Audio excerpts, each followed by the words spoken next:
A California man who recently died of COVID-19 had a message for everyone who's not taking this seriously. So now, this man is Thomas Macias, and on June 20th, he wrote on Facebook that he was regretful about contracting coronavirus after attending a party with his friends. He said, "Some of you may know, but most don't. I went out a couple of weeks ago and contracted the coronavirus. Because of my stupidity, I put my mom and sisters and my family's health in jeopardy. This has been a very painful experience. Hopefully, with God's help, I'll be able to survive this." Well, unfortunately, he didn't. The next day, the very next day, he passed away. So, look, this is an interesting story because this guy, for the most part, did what was recommended, but it just took one time, one slip up for him to get this virus and then succumb to it. So now, his brother-in-law, Gustavo Lopez, said, quote, "From late March through early June, Macias was going out only when necessary. He was quarantining because he was overweight and had diabetes." And so, look, yeah, those are pre-existing conditions. People with diabetes are actually far more susceptible to dying to this from this virus. And so he was doing what generally he was supposed to do. However, Lopez said that after sometime in early June, after Governor Gavin Newsom indicated that he would loosen the social distancing requirements in California, Macias decided to attend a party about 70 miles southeast of Los Angeles.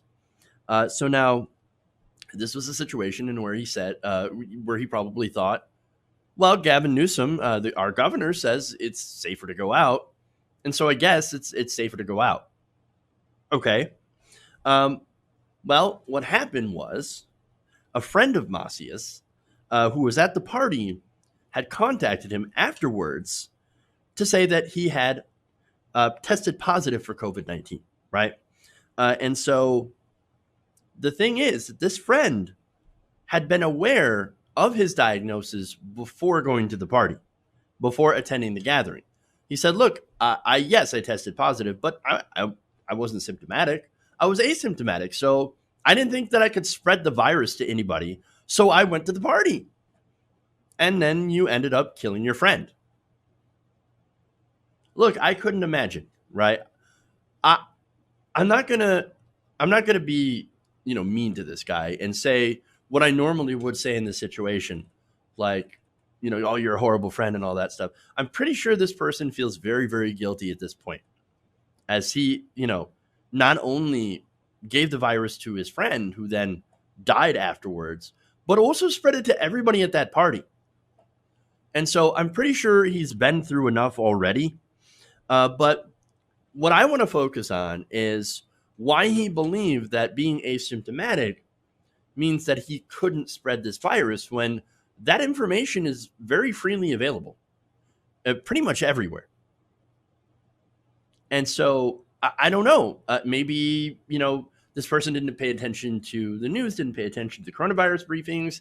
I certainly can understand that, as not everybody's buried as deep into the news as someone like I am, for example.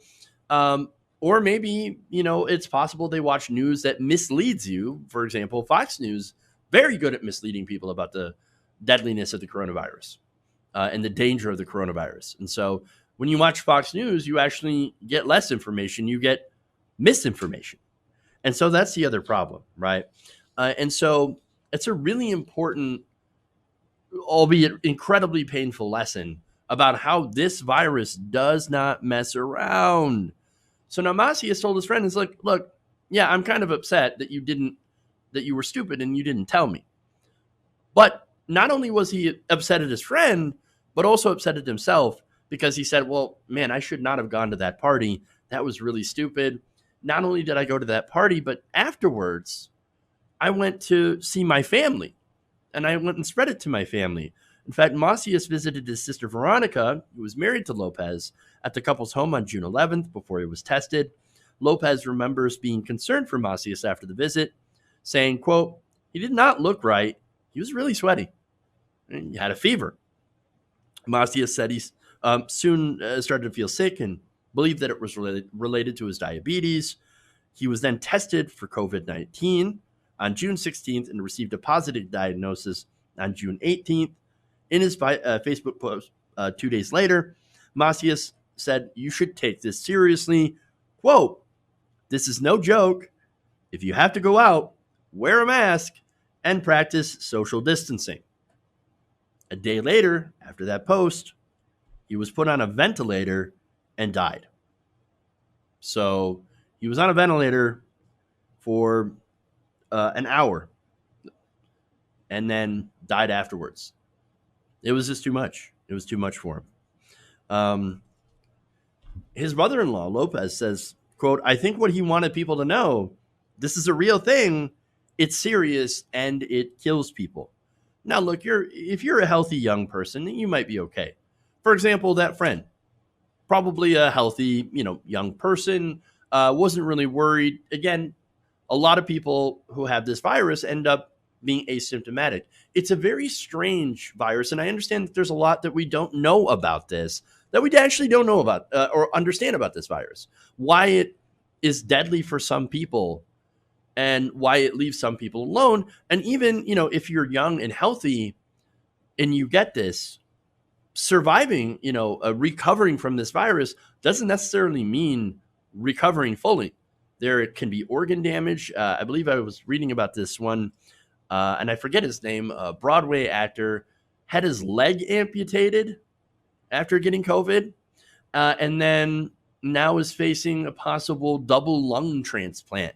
So this can, really, really mess with you.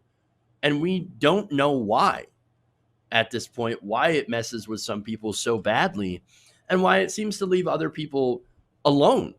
Again, you can read a story of a 100-year-old who, survived the Spanish flu, or a 102-year-old, I guess it'd be,